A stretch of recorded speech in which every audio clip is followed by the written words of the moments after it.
ظاہر میں اپنے آپ کو یہ کہنا کہ ہم صحیح لوگ ہیں، ہم اسلام کی طرف مائل ہیں، ہم اسلام کی سربلندی چاہتے ہیں، فلاح، لیکن دل میں کفری عقیدے، صحابہ کے بارے میں دشمنی، اللہ کے بارے میں برے عقیدے چھپا، اس کو تقیہ بولتے ہیں۔ آپ اگر علماء کرام کہتے ہیں کہ بھئی روافض آج کے منافقین، روافض کون ہیں؟ آج کے منافقین کیا کرتے تھے نبی صلی اللہ علیہ وسلم کے دور میں؟ اسلام کو ظاہر کرتے تھے نبی صلی اللہ علیہ وسلم کے سامنے، صحابہ کے سامنے، کیوں؟ تاکہ ان کی جان بچ جائے، ان کا مال بچ جائے، ان کی عزت و آبرو محفوظ ہو جائے، کیونکہ جب کافر ہوں گے تو پھر کافر سے تو لڑائیاں ہوں گی، غزوات، مریں گے وہ، تو اب اس سے بچانے کے لیے وہ بزدل قوم کیا کرتی تھی؟ نبی اور صحابہ کے در سامنے اسلام کو ظاہر کرتے، لیکن پیٹ پیچھے کیا کرتے تھے؟ دل میں کفر کو چھپا کے کفار یہودیوں کا ساتھ دیتے۔ یہی روافظ کا معاملہ ہے۔ آج روافظ اس تقیے کے پیٹ پیچھے اہل سنت کا قتل کر رہا ہے۔ روافظ آج بھی کیا کر رہی ہے؟ پوری اسلام کی تاریخ میں یہی تقیے کو بنیاد بنایا ہوا، ان کا عقیدہ ہے بھی تقیہ۔ ہاں دیکھو، وہ اس عقیدے کو بنیاد بنا کر آج بھی لوگوں کے سامنے یہ کہتے ہیں کہ ہم مسلمان، ہم نبی صلی اللہ علیہ وسلم سے چاہنے والے، آل بیت سے محبت کرنے والے، ہم علی سے محبت کرنے والے، دنیا کے سامنے ظاہر کرتے ہیں، لیکن دل میں علی رضی اللہ عنہ کے بارے میں، نبی کے بارے میں، کتاب و سنت کے بارے میں، کتاب و سنت کے ماننے والوں کے بارے میں، صحابہ کے بارے میں دشمنی چھپاتے ہیں، اور پیٹ پیچھے غزہ پہ حملہ کرتے ہیں، فلسطین کے مسلمانوں کو مار رہے ہیں۔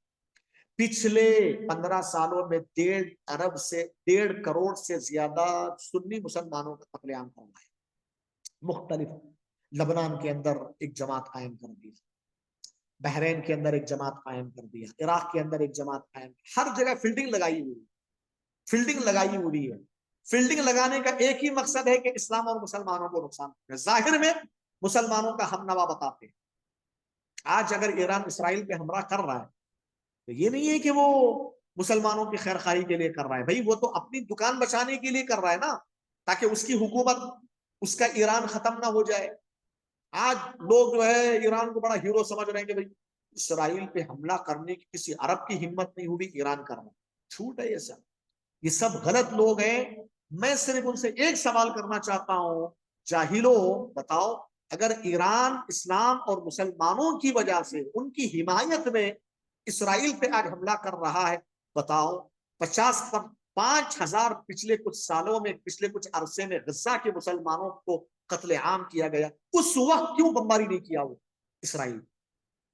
وہ مر رہے تھے نا، بچے بلک رہے ہیں، آج بھی یتیم بنے ہیں، بیوہ ہو گئی ہیں عورتیں، بے گھر بے سہارا ہیں، رہنے کے لیے گھر نہیں، نماز پڑھنے کے لیے مسجدیں نہیں ہیں۔ کہاں گئی تھی اسلام کی حمایت؟ اگر ایران واقعی اسلام کا حامی ہے، مسلمانوں کا حامی ہے، تو پھر اسرائیل پر اس وقت حملہ کرنا تھا جب وہ غزہ پہ حملہ کیا، اس وقت کچھ نہیں، تماشا دیکھ رہے تھے۔ بلکہ یہ بات لکھ لیجئے، غزہ اور مسلمانوں کو ہلاک و برباد کرنے میں اسرائیل، ایران، امریکہ ایک ساتھ ہیں، ایک ساتھ تھے۔ یہ الگ بات ہے کہ اب اللہ تعالیٰ دشمنوں کو لڑا رہا ہے آپس میں۔ ایران بھی کبھی مسلمان اور اسلام کے حق میں کبھی نہیں رہا۔ میں نے کہا رافضیوں کی تاریخ بہت سیاہ ہے میرے بھائی، بہت سیاہ ہے۔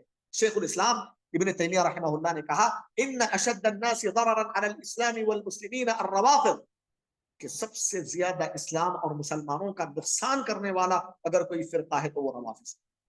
وہ روافض حقیقت اسلام کی تاریخ پڑھ کے اٹھا کے، جنگ جمل، جنگ صفین، 90 ہزار لوگ مارے گئے، کبھی خوارج کی شکل میں ظاہر ہوئے، کبھی باطنیت کی شکل میں، کبھی حسینیت کی شکل میں، ہر تاریخ کے دور میں انہوں نے اسلام اور مسلمانوں کا نقصان کیا ہے، آج بھی کر رہے ہیں۔ غزہ پہ حملہ کرنے میں ایران کا پورا ساتھ ہے، لیکن آج اگر وہ لڑائی کر رہا ہے تو وہ اسلام کے لیے تھوڑی نہ کر رہا ہے بھائی، وہ تو اپنی سیاست چمکانے کے لیے، اپنی دکان بچانے کے لیے۔ بلکہ ایران تو یہ چاہتا ہے کہ پوری عرب کی ممالک ہمارے کنٹرول میں آ جائے۔ بعض لوگ یہ بھی کہہ رہے ہیں، آج وہ اسرائیل کو ڈرا رہا ہے، جو بھی وہ کر رہا ہے اسرائیل پہ حملہ کر، یہ بتانے کے لیے کہ پاور اتنا ہے، ہم اصل ہیں، ہم طاقتور ہیں، تاکہ وہ عرب ممالک کو اپنے قبضے میں کر کے وہ رافضیت کو پوری دنیا میں آن۔ بہت خطرناک مقاصد ہے۔ آج کے جو ایران کے جو روافض ہیں وہ یہی ہیں، یہی عقیدے کے حامل ہیں، وہ آپ سمجھ رہے ہیں؟ یہی جنگ، میں ابھی ایک فیس بک کے ایک معتبر عالم کے فیس بک کے وال پہ دیکھا ہے، اس میں یہ جو یہ خامنی جو ہے ابھی جو ہے ایران کا وہ ایران کا جو صدر ہے وہ یہ کہتا ہے کہ ہم حیدر کے نام سے جنگ شروع کریں، حیدر کے مدد سے ہم جنگ شروع کریں۔ حیدر مطلب حضرت علی رضی اللہ، بسم اللہ بولنے کے بجائے بسم علی بول رہا ہے، وہ شرک ہے یہ۔ آج ہمارے بعض نوجوان بول رہے ہیں کہ بھائی ہاں یہ سب بیکار لوگ ہیں، ایران ہیرو ہے، اور یہ کہنے والے دیکھیے ان کا عقیدے کا فساد ہے۔ یہی لوگ کہیں جن کے عقیدے میں فساد ہوگا وہی بولے گا کہ ایران ہیرو۔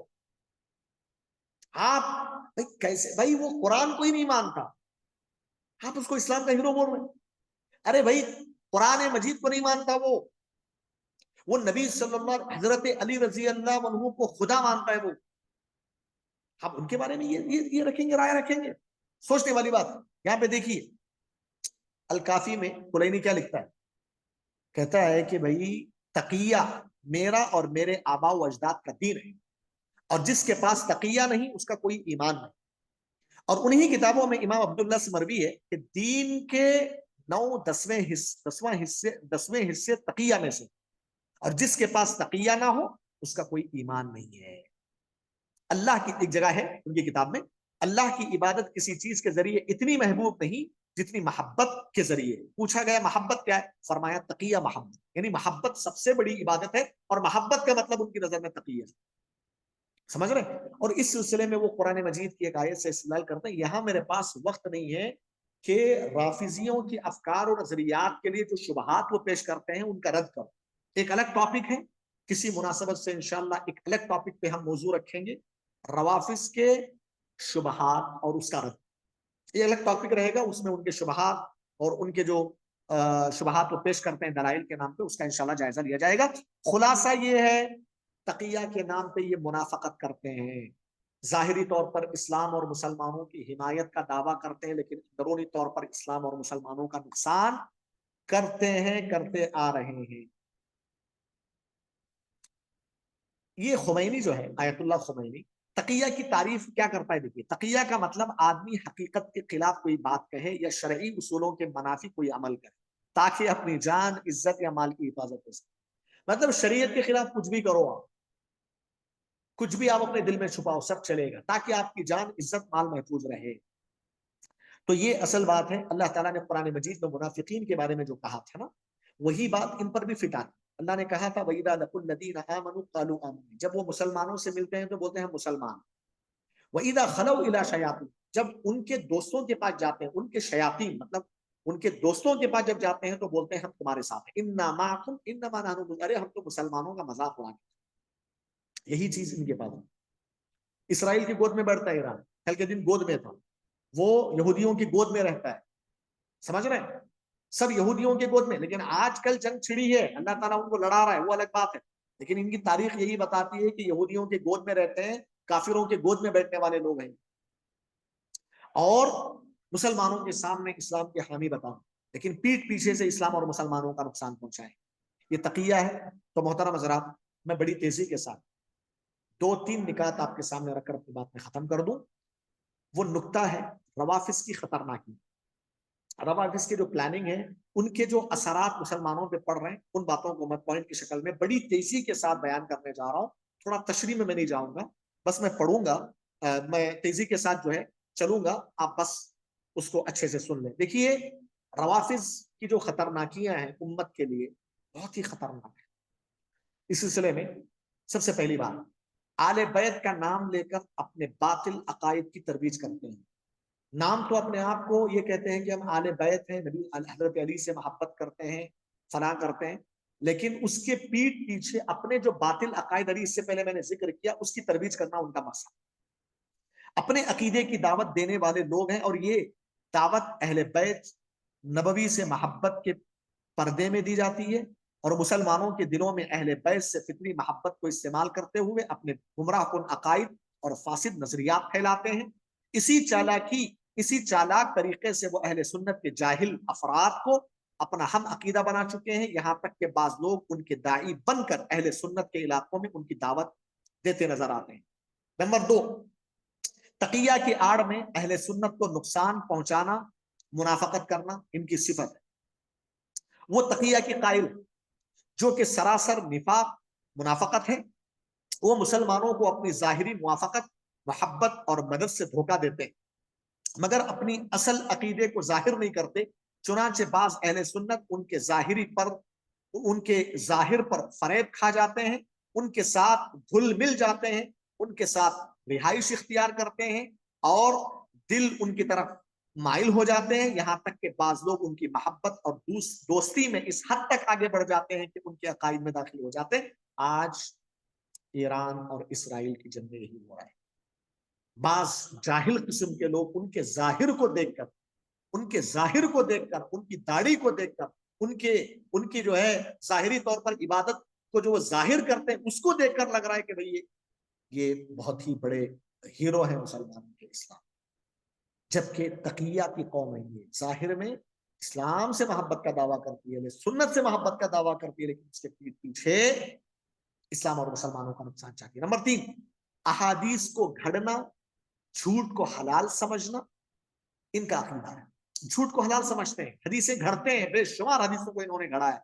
وہ نقل و روایت اور خبروں میں جھوٹ بولتے ہیں اپنے عقیدے کی حمایت کے لیے، جھوٹ کو حلال سمجھتے ہیں اس لیے کہ ان کی کتابیں جھوٹی اور من گھڑت روایات سے بھری ہوئی ہیں جو کہ نبی کریم صلی اللہ علیہ وسلم اور اہل بیت کے ائمہ کی طرف منسوب کی گئی ہیں، بلکہ انہوں نے اپنے باطل نظریات کو ثابت کرنے اور بدعتوں کو فروغ دینے کے لیے اللہ کی کتاب قرآن میں بھی تحریف اور تبدیلی کا دعویٰ کیا۔ اسی وجہ سے انہوں نے بعض عام لوگوں کو دھوکہ دیا اور ان کے دین کی بنیادوں میں شبہات پیدا کی۔ نمبر 4، نئے طریقے اختیار کر کے رنگ بدل کر اہل سنت کو دھوکہ دیتے ہیں۔ یہ لوگ، یہ منافق لوگ ہیں، یہ جہاں بھی جاتے ہیں ان کے ہوتے ہیں، کبھی یہودیوں کی گود میں چلے جائیں گے، کبھی نصرانیوں کی گود میں چلے جائیں گے، کبھی کسی کے گود میں چلے جائیں گے، رنگ بدلتے رہتے ہیں، بدل کر کیا کرتے ہیں؟ اہل سنت کو نقصان پہنچانے کی کوشش کرتے ہیں۔ آپ دیکھیے ان کی تاریخ بڑی پڑی ہے۔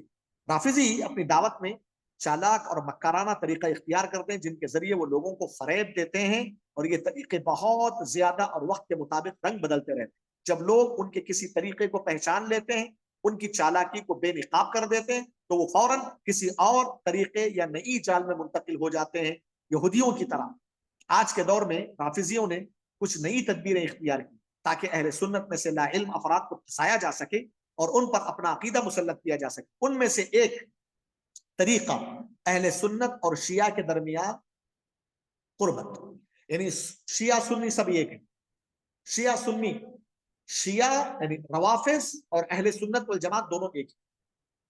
اصل یہ دعویٰ ظاہر کچھ لوگوں کو اچھا لگتا ہے، یار چھوڑو اختلاف ختم کرو، سب ایک متحد ہوں، شیعہ سنی ایک نام تو لیتے ہیں لیکن اس کے پیٹ پیچھے اتحاد نہیں چاہتے ہوئے، وہ اتحاد ہو بھی نہیں سکتا۔ ان کا عقیدہ غلط ہے، سنت کا عقیدہ غلط ہے، عفواً اہل سنت کا عقیدہ الگ ہے، ان کا عقیدہ الگ ہے، دونوں کیسے ہو سکتے ہیں؟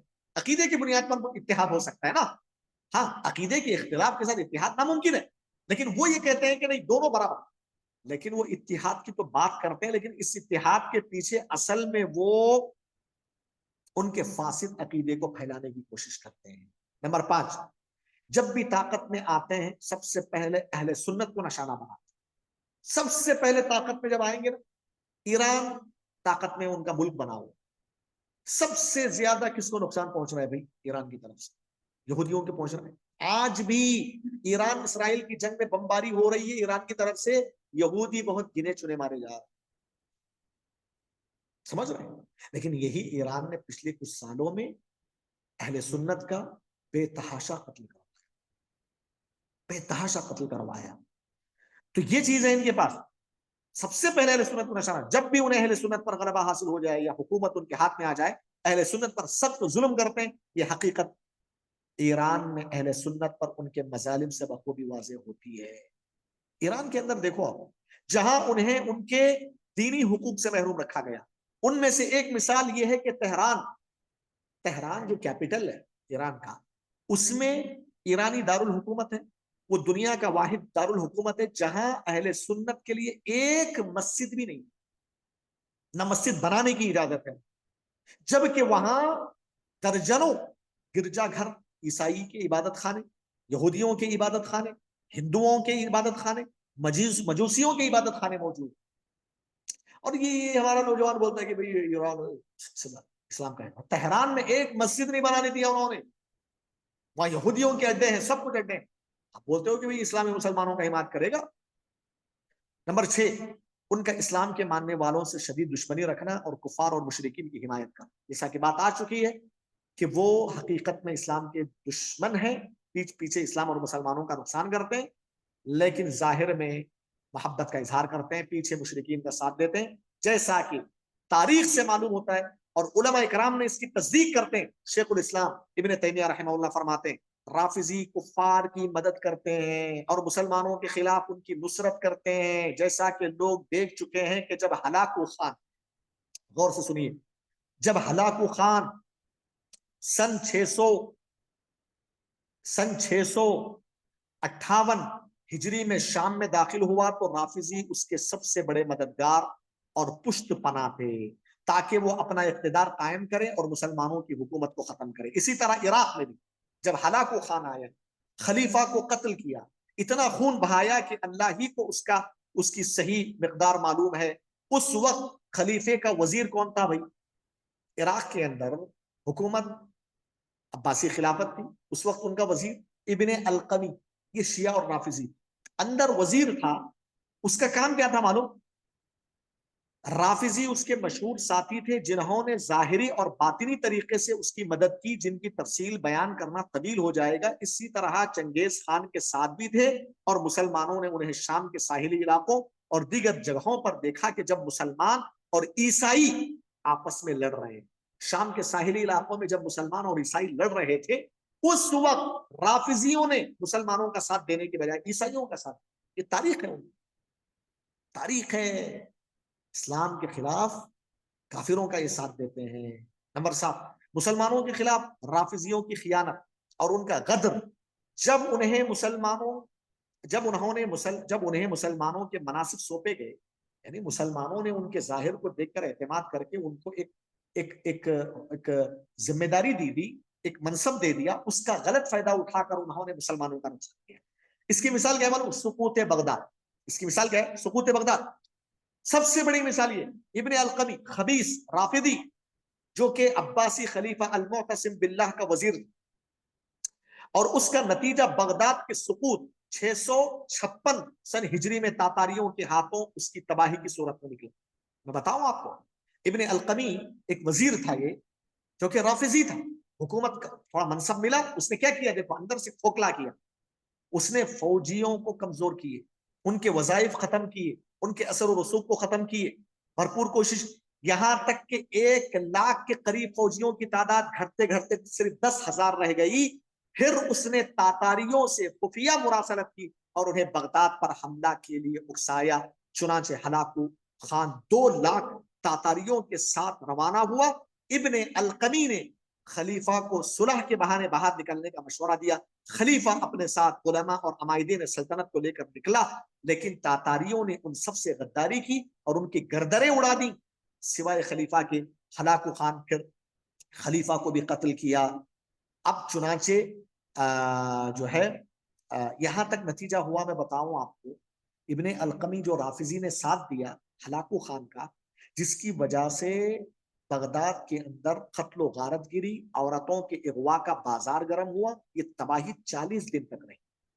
کہا جاتا ہے کہ ہلاکو خان نے مقتولین جو قتل کیے گئے تھے مسلمان، اس کی گنتی کروائی تو 18 لاکھ تک، 18 لاکھ تک مسلمانوں کو قتل کیا گیا۔ اس کا ہلاکو خان کا ساتھ دینے والا ابن القمی رافضی تھا۔ اور جو لوگ، اور وہاں پہ کیا ہوا، دجلہ، جو نہر دجلہ تھی، اس میں سلف صالحین کی کتابوں کو اس میں ڈال دیا گیا۔ تو یہ اتنا خطرناک نقصان، سقوط بغداد ایک لمبی تاریخ ہے، سقوط بغداد، اس میں سقوط بغداد میں یہی رافضیوں کا ہاتھ تھا۔ نمبر 8، عصر حاضر میں رافضیوں کے خطرناک مقاصد میں شامل ہے ایران میں خمینی کے رافضی انقلاب کو اسلامی انقلاب کے نام سے دنیا کے مسلمانوں تک پہنچانا۔ اب بہرحال میں بتایا، معذرت برداشت کر لیں، تھوڑی بہت باقی بات رہ گئی ہے۔ خمینی نے اسلامی انقلاب کا آغاز کیا، اصل 1979 1979 کے اندر یہ انقلاب پیدا کیا گیا. مسئلہ یہ تھا کہ اس وقت ایران کے اندر بادشاہی حکومت چلتی تھی. تو اب یہ خمینی جو تھا، ایک خمینی تھا، اس نے اسلامی انقلاب کے نام سے تحریک شروع کی تھی. وہ یہ کہتا تھا کہ بھائی ایران کے اندر بادشاہی حکومت نہیں چاہیے، جمہوری حکومت چاہیے. اس نے کوشش کی لیکن ناکام ہوا، اس کو جلا وطن کر دیا گیا. بعد میں وہ جا کر کیا کیا، اس انقلابی تحریک جو کہ بادشاہی حکومت ختم کر کے جمہوری حکومت لانے کے لیے، اس نے مختلف جگہوں پر مختلف ممالک کے اندر اس نے فیلڈنگ جمع کر فیلڈنگ لگا دی.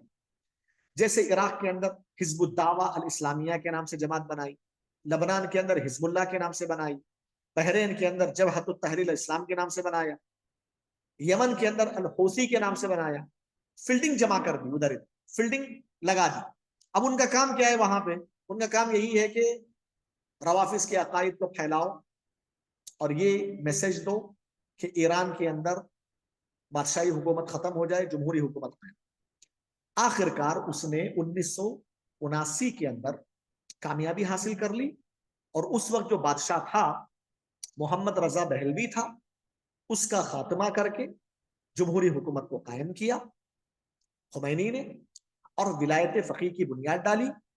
ولایت فقیہ کی پیٹ پیچھے اس نے یہ پورے شیعہ اور روافظ کو میسج دیا کہ اب پوری دنیا کے اندر چاہے بحرین ہو، لبنان ہو، عرب ممالک ہوں یا دوسرے ممالک ہوں، ہم پھیل جانا چاہیے. ہم کو اپنے عقائد کی نشر و اشاعت کر کے ایک اچھی ٹیم تیار کر لینا چاہیے، تاکہ جو مہدی منتظر ہے نا، محمد بن حسن العسکری جو آئیں گے، ان کے ساتھ ہم جمع ہو کر ہمارے ظلم کا بدلہ لیں گے، اہل سنت کا حق. آج بھی ایران اسی پہ چل رہا ہے. وہ اسلام اور مسلمانوں کی تائید میں کچھ نہیں کر رہا. آج وہ اسرائیل کو کے خلاف بمباری بھی کر رہا ہے نا، وہ اپنی حمایت کے لیے کر رہا ہے، اپنی سیفٹی کے لیے کر رہا ہے، کیونکہ ان کا مقصد یہ ہے کہ پوری دنیا کے اندر ہم مختلف جگہوں پر حاوی ہو اور ہماری ایک اچھی ٹیم تیار ہو، اور مہدی منتظر جب آئیں گے تو ان کے ساتھ مل کر تمام اہل سنت کا صفایا کر دیا جائے اور ہماری حکومت قائم ہو. ہمارے نقش قدم پر سارے لوگ ہماری افکار و نظریات کے حامل ہو. یہ خطرناک مقصد ہے رافضیوں کا اور ایران کا. نمبر 9، رافضیت کو پوری دنیا میں پھیلانا. جیسا کہ میں نے بتایا کہ رافضی یہ چاہتے ہیں کہ پوری دنیا میں اس کو پھیلائیں. آپ جانتے ہیں نا کہ اہل علم نے یہ بات لکھی ہے، آج بھی ایران کے پیٹرول اور تیل سے جو آمدنی آتی ہے، اس کا 5واں حصہ شیعیت اور رافضیت کے پھیلاؤ میں لگایا جاتا ہے. بھائی آج ایران بہت بڑا پیسہ خرچ کر رہا ہے پوری دنیا میں. مقصد یہ ہے کہ رافضیت کو پھیلایا جائے، رافضیت کے عقائد پھیلے، اور اس طریقے سے ان کی ٹیم تیار ہو، مضبوط ہو. یہ سب کچھ جو کر رہے ہیں، وہ اتنا پیسہ خرچ کر رہے ہیں، فیلڈنگ لگائی ہوئی ہے سب جگہ اپنے عقائد کے نشر و اشاعت. یہ جو خمینی تھا ان کا امام، اس کے وصیت پر عمل کرتے ہیں. اس نے کیا کہا تھا؟ تبلیغ صرف وزارت ارشاد کی ذمہ داری نہیں، بلکہ یہ علماء، خطباء، مصنفین اور فنکاروں کی سب سے بڑی ذمہ داری ہے. وزارت خارجہ کو چاہیے کہ وہ اپنے سفارت خانوں کے ذریعے تبلیغی مواد فراہم، تبلیغی مطلب رافضیوں کے غلط عقائد پر مشتمل تبلیغی مواد فراہم کرے، تاکہ دنیا کو اسلام کا نورانی چہرہ دکھایا جا سکے. ایک رافضی عالم کہتا ہے قم نجف، جو کہ ایک علاقے ہیں، وہاں کے شیعہ کا مقصد پورے حجاز، شام، یمن اور عراق پر قبضہ کرنا. دیکھو کیا کہتا ہے وہ، حجاز میں مکہ، مدینہ، طائف، یہ تمام چیزیں آ گئی. شام، یمن، عراق پر قبضہ کرنا ان رافضیوں کا مقصد، اور ان کے اسلامی دنیا کی قیادت سنبھالنا ان کا مقصد. ان کی کتابوں میں لکھا ہے، ان کا عقیدہ ہی ہے، اور ان کے عقیدے کو پھیلانا. نمبر 10، رافضیوں کا موجودہ دور میں میڈیا کے وسیع مواقع سے بھرپور فائدہ اٹھانا. حقیقت میں آج رافضی اپنے غلط عقائد کو پھیلانے کے لیے، اپنا قبضہ جمانے کے لیے مختلف طریقوں سے سوشل میڈیا کا بھرپور استعمال کرتے ہیں. تو آپ دیکھیے سوشل میڈیا میں یہ یہودیوں کا، اکثر میڈیا تو یہودیوں کا ہے، اور یہودیوں میں بھی یہ رافضی بہت سارے ہیں جو سوشل میڈیا کے ذریعے سے فیس بک، واٹس ایپ وغیرہ وغیرہ میں اپنے عقیدے کی نشر و اشاعت بڑے زوروں سے کر رہے ہیں، تاکہ ان کے عقیدے عام ہوں اور ان کی حمایت کرنے والے زیادہ ہوں، تاکہ وہ اپنے مقاصد، اپنے برے مقاصد میں کامیاب ہو سکے. آخری نقطہ بتا کر اپنی بات ختم کر دوں. اہل سنت والجماعت کے جو کبار علماء ہیں ان علماء کا رافضی کے بارے میں کیا موقف ہے؟ اس سلسلے میں دیکھیے حضرت علی رضی اللہ تعالیٰ عنہ کا قول یہ ہے، یہ بات ثابت ہے کہ حضرت علی رضی اللہ عنہ نے رافضہ اور دیگر شیعہ فرقوں کے اقوال کا انکار کیا اور ان میں سے جسے پایا اس کو سزا دی۔ علی رضی اللہ عنہ کے دور میں یہ لوگ شروع ہوئے تھے، یہ عبداللہ ابن سبا یہودی اور دیگر لوگ تھے نا، اس وقت حضرت علی کو خدا ماننے لگ گئے تھے، اللہ تعالیٰ۔ جب حضرت علی رضی اللہ عنہ کو معلوم ہوا تو بلا کر ان کو جلا دیا۔ عبداللہ ابن عباس کہتے ہیں کہ اگر میں ہوتا تو ان کو قتل کر دیتا۔ تو علی رضی اللہ عنہ نے جب کبھی بھی یہ شیعہ اور روافض کے غلط نظریات اور عقائد کو دیکھا، انہوں نے فوراً اس کو سزا دی اور یہاں تک کہ جلا بھی ڈالا۔ اس کا مطلب یہ ہے کہ بھئی حضرت علی سے یہ بولتے ہیں کہ حضرت علی ہمارے ہیں، فلاں ہیں، حضرت علی خود ان سے اعلان برات کا اظہار کر چکے۔ اسی طریقے سے شیخ الاسلام ابن تیمیہ رحمۃ اللہ علیہ حضرت علی رضی اللہ عنہ کے اقوال کی شرح کرتے ہوئے کہتے ہیں کہ حضرت علی رضی اللہ عنہ کے اقوال سے یہ پتہ چلتا ہے کہ یہ روافض 3 گروہ میں بڑھ گئے۔ پہلا گروہ وہ تھا جو حضرت علی رضی اللہ عنہ کے بارے میں غلو کرتا تھا، جیسا کہ وہ حضرت علی رضی اللہ عنہ کو اللہ مانتا، اللہ کا درجہ دے دیا تھا، تو حضرت علی نے ایسے لوگوں کو جلا دیا۔ ابن تیمیہ کہتے ہیں دوسرا گروہ وہ تھا جو ابو بکر رضی اللہ عنہ کو گالیاں دیتا تھا اور ان کا سردار عبداللہ ابن سبا یہودی تھا۔ جب یہ بات حضرت علی رضی اللہ عنہ کو معلوم ہوئی تو انہوں نے اسے قتل کروانے کا ارادہ کیا، مگر وہ بھاگ گئے۔ تیسرا گروہ ابن تیمیہ کہتے ہیں کہ وہ جو حضرت علی کو حضرت ابو بکر اور عمر پر فضیلت دیتا، حضرت علی نے ان سے فرمایا جو کوئی تم میں سے مجھے، حضرت علی کا کہنا ہے، جو تم میں سے کوئی مجھے ابو بکر اور عمر پر فضیلت دے گا تو میں اس کو جھوٹی تہمت کی حد لگاؤں، یعنی جھوٹا الزام لگانے کی جو سزا ہے نا میں وہ نافذ کروں۔ خود حضرت علی رضی اللہ عنہ بولتے تھے کہ جو کوئی مجھے ابو بکر اور عمر پر فضیلت دے گا میں اس پر سزا قائم کروں گا۔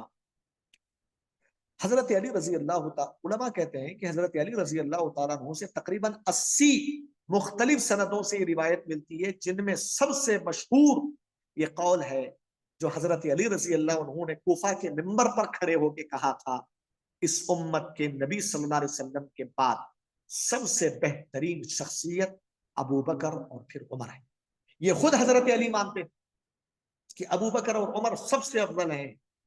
شیخ الاسلام ابن تیمیہ رحمہ اللہ فرماتے ہیں، کیا فرماتے ہیں؟ میں اس کتاب کے اندر یہ قول گزر چکا، منہاج السنہ نبویہ میں کیا کہتے ہیں، میں اس کتاب میں روافض کی مذمت، ان کے جھوٹ کو واضح کرنے اور ان کی جہالت کو بیان کرنے کے متعلق جو کچھ ذکر کر رہا ہوں وہ ان کے تھوڑے سے حصے کے بارے میں ہے جنہیں میں جانتا ہوں، ان میں سے اکثر کے بارے میں کچھ نہیں جانتا اور ان کے شر کی تفصیل بھی مجھے معلوم نہیں، یہاں تک کہ انہوں نے کہا، یعنی ابن تیمیہ نے کہا، اللہ بہتر جانتا ہے اور اللہ گواہ ہے کہ میں نے اسلام سے منسوب تمام فرقوں میں ان سے بڑھ کر بدعت، گمراہی، جھوٹ، ظلم، کفر، فسق، فجور اور نافرمانی کے قریب تر کوئی قوم نہیں دیکھی اور ایمان کی حقیقت سے زیادہ دور بھی کوئی نہیں دیکھا۔ محترم سامعین و سامعات، شیخ الاسلام ابن تیمیہ نے کہا بدعت کو فروغ دینے میں روافض کا بڑا کردار ہے۔ میں ایک چیز یہاں بتا دو رک کے، آج پوری دنیا کے اندر جتنی بھی بدعتیں وجود میں آئیں، عید میلاد النبی،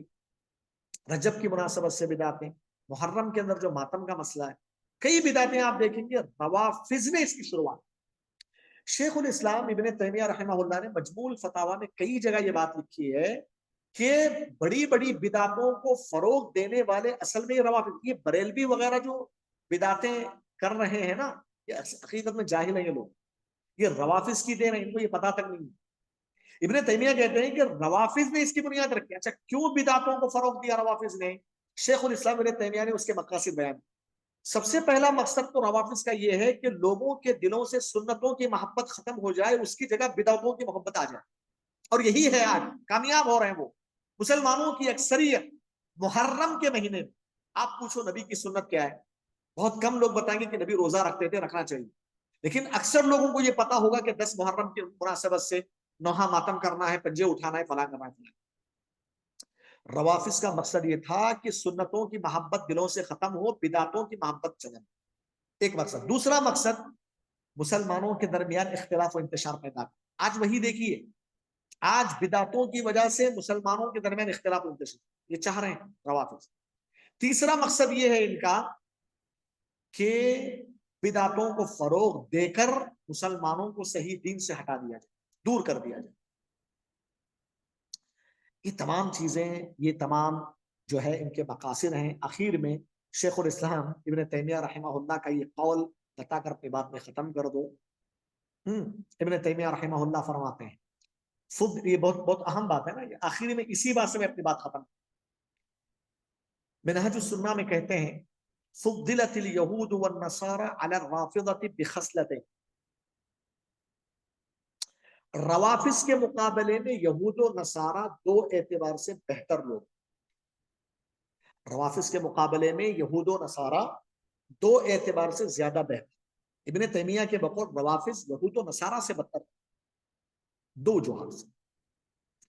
سئلت الیہود من خیر اہل من خیر اہل ملت، جب یہودیوں سے پوچھا گیا تمہارے مذہب میں سب سے بہترین انسان کون ہے، انہوں نے کہا موسیٰ علیہ السلام کے ساتھی، موسیٰ علیہ السلام پر ایمان لانے والے۔